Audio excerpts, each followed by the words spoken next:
Welcome to ASEAN People Speak, Season 4. I'm Regine Jessica Abuel, your host for this podcast. For our sixth episode, we will dive into the topic of sustainable tourism and environmental conservation in ASEAN. We will be joined by a passionate environmental rights and Indigenous peoples' rights defender who is currently the senior legal fellow at the Legal Rights and Natural Resources Center, Friends of the Earth, Philippines. He has been a developmental and social change lawyer since 2016 and in such capacity has represented indigenous, undeserved, or marginalized communities in various tribunals. He has also been long involved in policy development and advocacy, most recently of which is the Climate Accountability Bill. He was an intern at the Ateneo Human Rights Center, like myself, and has obtained his Juris Doctor degree from the Ateneo de Manila University School of Law in 2006. He did his master's in law and constitutional politics, law and theory at the Birkbeck College, University of London. Everyone, let us welcome for the sixth episode, Attorney Ryan Roset. Hi, Attorney Ryan. Hi, Reg, and good day to everyone who's watching the podcast.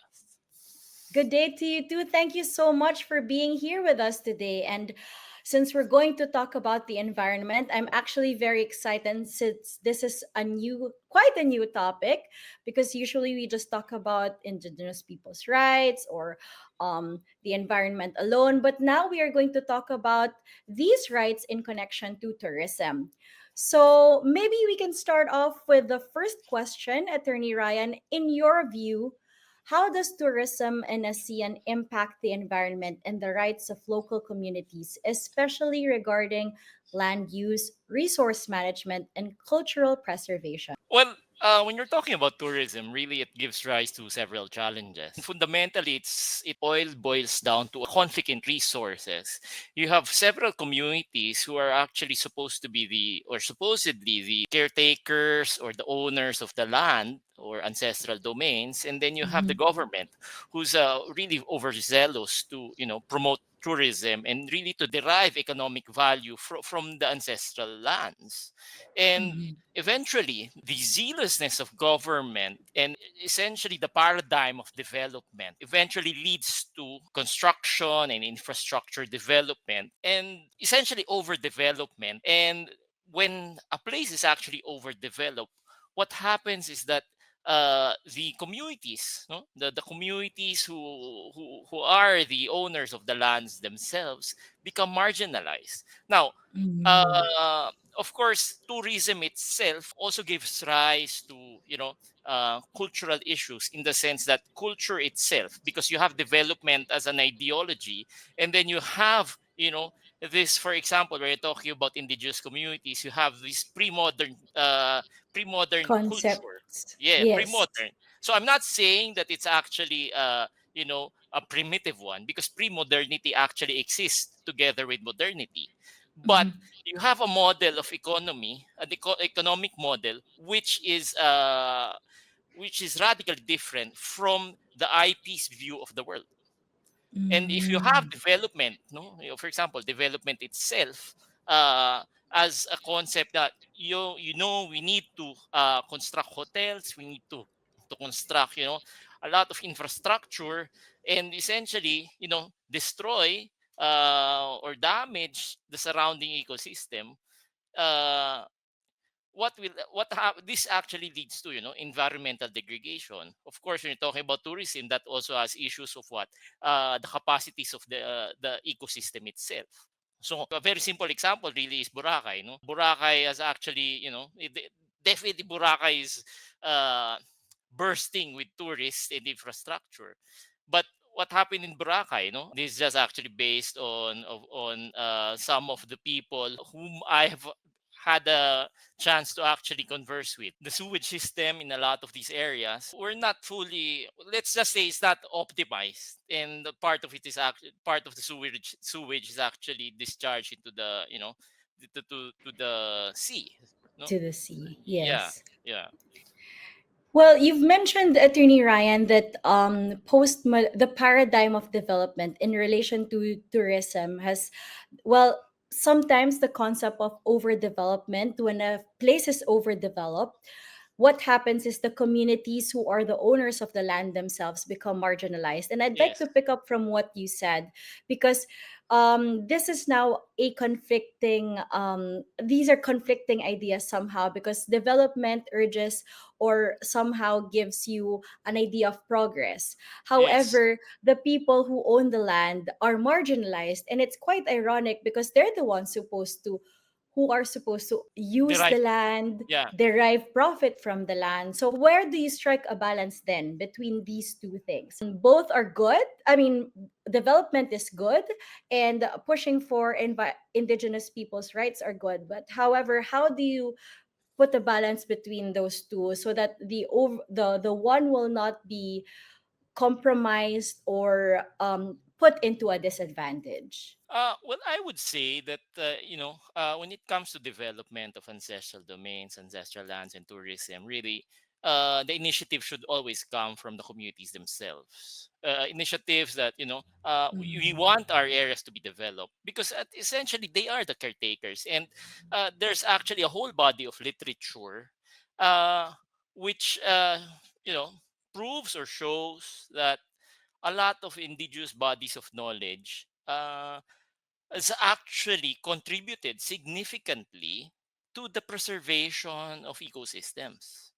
Mm, So yes. n- now, if you have this paradigm of development which ignores that kind of bodies of knowledge, no, that actually leads to, as I've mentioned a while ago, environmental degradation, ecosystem Yeah. problems in the ecosystems. Now, how do you manage it? First, really, the initiative should come from the communities themselves, no, respect how they do things, the rhythm, no, because a lot of when it comes to tourism, when it comes to progress, we are, as a society, as a modern society, we're so much enamored by the promise of, profit. How can we actually Yeah. monetize this area, but at what expense? No, the economic benefits may actually be short term, but in the long term what will happen is that it's no longer sustainable. So you have to ask the communities, how do you do this if you are to do this, no? And at the same time, we should also, listen to whether really the communities want that kind of tourism. If they want Mm. to imagine it that way, Mm. because if not, what, you cannot just impose a particular, project to the community. This is how we want to do things. Let us construct Yes. 10 hotels, 20, 30, high-rise hotels. At what cost? Can the Yeah. ecosystem, can the area sustain that kind of influx of tourists, no? So that's one thing. Second is that, it's important that the culture of the people is actually preserved. And really, Mm.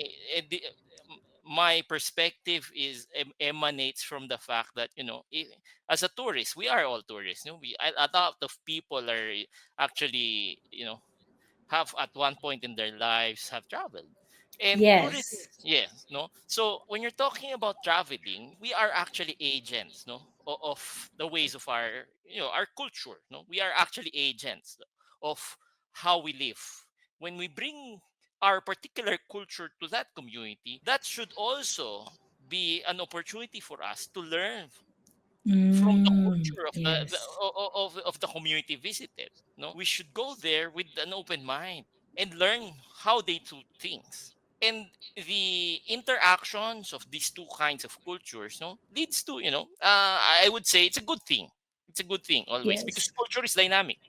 Culture is dynamic, so it's always a good thing because we can actually learn from each other. No, Yeah.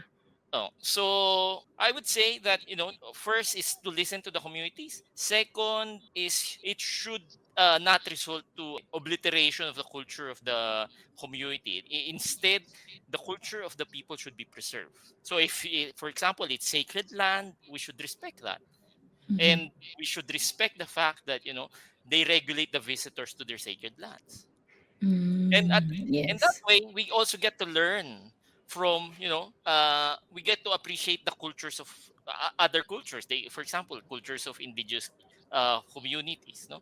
uh, and then third, of course, is, environmental preservation, and that's a Mhm. big, big component. And I'd like to pick up from what you said a while ago, Attorney Ryan. It was nice that you said that in when we travel as tourists, we carry our own culture, but at the Yeah. same time, the places that we visit have their own culture, and it should be a cultural exchange that Yes. both of us will not be compromised, or both of us will have to benefit and learn from each other.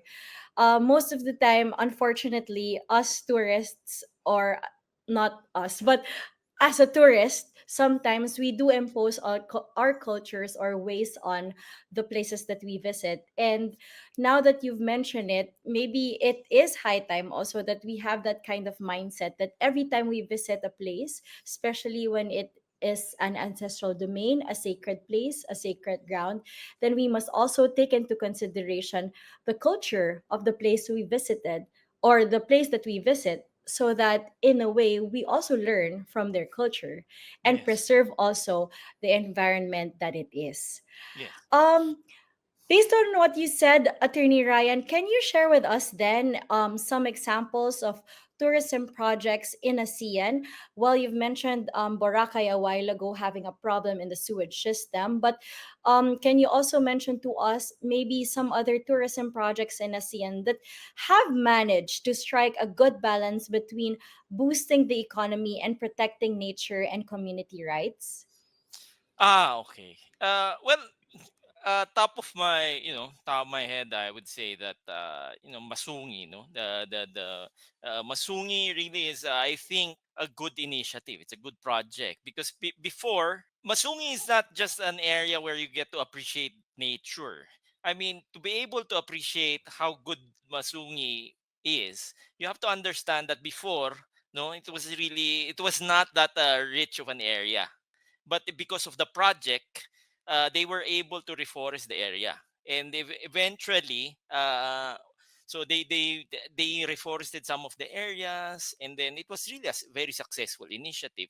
And then what happened was that, some of the wildlife that could no longer be found in that area years ago came back, returned to that area. So, and yes, Oh, and very nice. even, yeah, and even the flora and fauna, no. So it was really, I would say, it's a good example of how to do Yes. things, that perhaps we can do it this way. And at the same time, when you go to Masungi, I have been there, no. uh I have been there too, actually. Just me, I think early this year, I went to really. Masungi. Yes, well, quite late because Masungi has been open for quite some time now. But Yeah, it yeah. was you can actually see how they have developed the place to actually preserve the flora and fauna and everything in there, but at the same time conscious also of the tourists having an adventure. So it was a Yes, yes. good balance. There was a good balance of having an adventure and at the same time appreciating the surroundings and everything around you. Yes, yes. And, based on my experience as well, what happened when I went there was that, they, there was an opportunity to actually learn about the value of the ecosystem, which I think is really, and going back to the point I raised earlier about, learning about the place you're visiting. I think that's a very important component, as opposed to, just taking photos and just saying, I've been here, and Yes, then just posting it merely on. saying that, Yeah. yes, on your social media and saying that, I've tried this or I've been in this place, compared to you've immersed yourself in that area Yes. or have tried something that is more than just taking pictures. I Yeah. agree. I Yes. agree. I would say that, yes, it's good to take pictures, but I think that's only 10 or 10 to 20% of the experience, Mm, yeah. because you need to contextualize the place you are visiting. So, for example, the history, the yeah, again, the culture and the environment. No, so for example, when you go to uh, for- when you visit an indigenous cultural community, you really have to understand the culture. So, for example, talking about what the Taboli Manobo and their tinalak, no? About Yes. yeah the dream weavers. I mean, for Yes. us, uh I mean, for a lot of mainstream society, they would just appreciate the patterns, but really there's a socio-cultural context to that, that the Yes. pattern cannot be weaved without dreams. Yes, yes. Or So sometimes those things actually have meaning, and those yes. are not just mere patterns, but a story as well Yeah, sometimes. yes. Yes. So, I mean, and again, and this is a very personal, I mean, this is just my personal view that, when you travel, you really get to learn a lot if you Mm. understand the context, the culture. And if you want tourism to be sustainable, you have to approach tourism from that perspective. How can we establish a framework, or a project or program where people get to actually learn and appreciate the context of the place they're visiting, over and above just having that area to take photos and to post on Instagram. So I mean, Yes. I agree. And at least, we do not just carry home the memories just by the pictures, but the learnings that you also have when you yes, visit the yes, place. So yes. that's a very, very nice way to look at ecotourism, Attorney Ryan. And I guess now I'd like to ask you, aside from the involvement of the community, especially the indigenous peoples or the communities who have settled in a certain area, can we ask you also, what do you think actions can governments or businesses and tourists take? Although you've mentioned a while ago our take as tourists, but what do you think the local government units or businesses can take to ensure that tourism promotes environmental sustainability and at the same time respect human rights in the region? Well, I would say that first, it's important really to respect the decision making process of the community. And why is that? Because,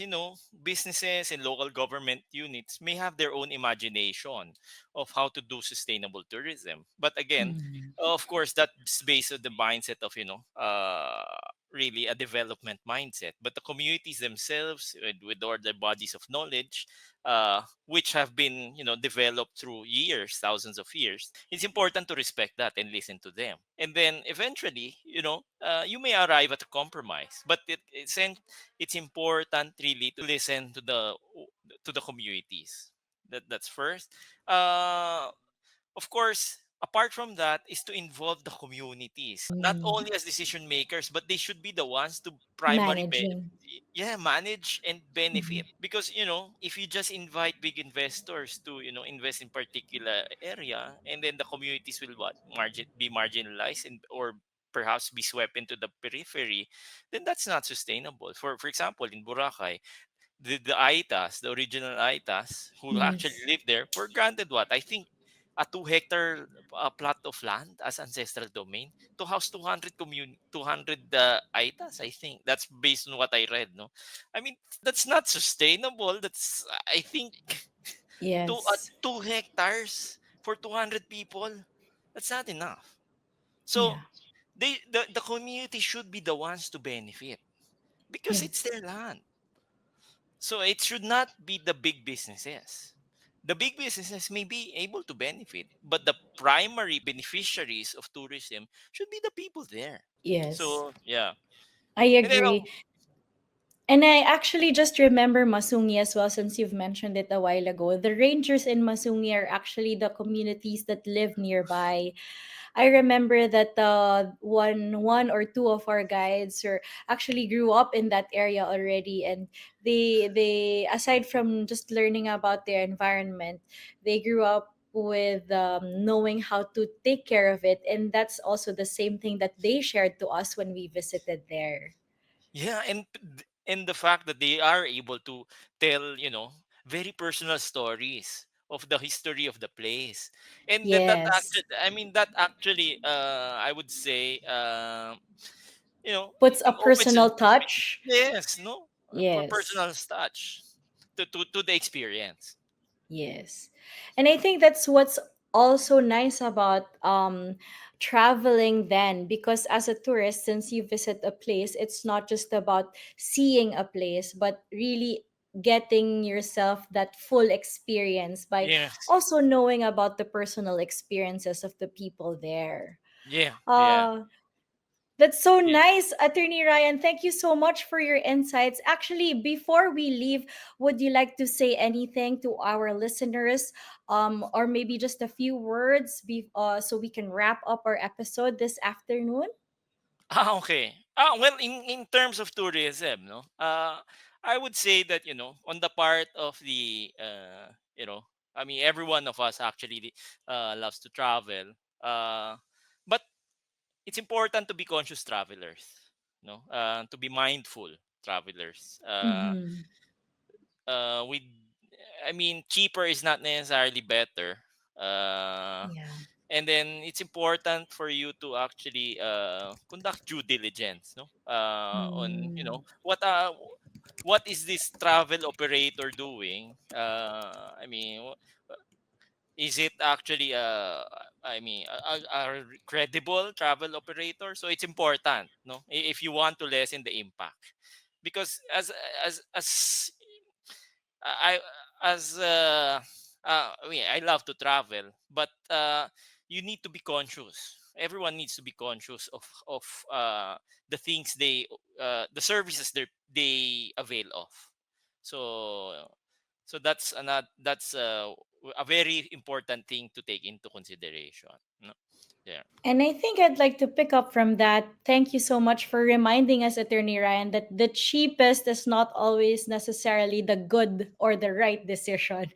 Because Yes. at the Yes. end of the day, it would be more beneficial, not just for the traveler, but also the community or the place that you visit, to also conduct a little bit of due diligence, also to see whether, certain operators or businesses are practicing sustainable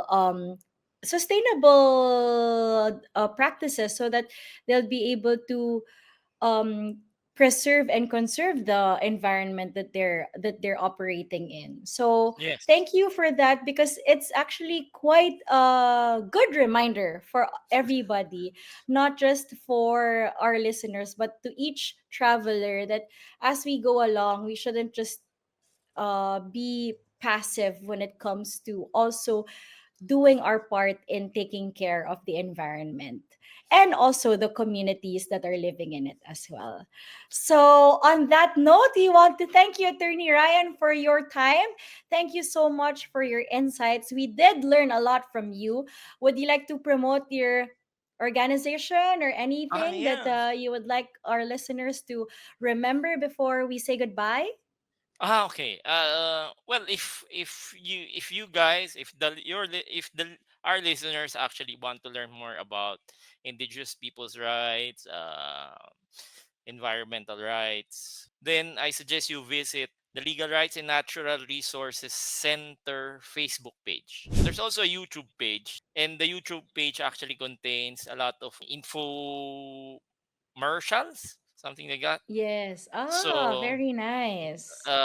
wherein we actually try to simplify a lot of the concepts. So I Mm. mean, feel free to access it. I actually encourage everyone to access it. Also, when talking about environmental rights, with the advent with not necessarily not advent, no, because climate change is here. So Yes. it's everyone's concern.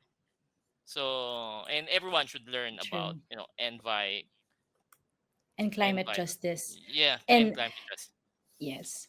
Thank you so much, Attorney Ryan. And actually, that's a very nice way to introduce our next episode for next week. So thank you so much for that. We will definitely check out the website, I mean, the YouTube page and the Facebook page that you have just mentioned. Thank you, Attorney Ryan. That's all for today in the episode of our ASEAN People Speak. Thank you all for listening, and thank you so much to Attorney Ryan for joining us today. Join us again next week. Don't forget to hit that subscribe button on Spotify to stay updated and never miss an episode. You can also stay connected with us on Facebook, Instagram, and YouTube by following at WG ASEAN HRMEC and visit our website at ASEANHRMEC.org. Thank you so much, guys. I hope you learned a lot from today's episode, not just as tourists, but also as people who are supposed to be responsible whenever you travel. So thank you so much. Until next time, stay informed and stay engaged. Bye.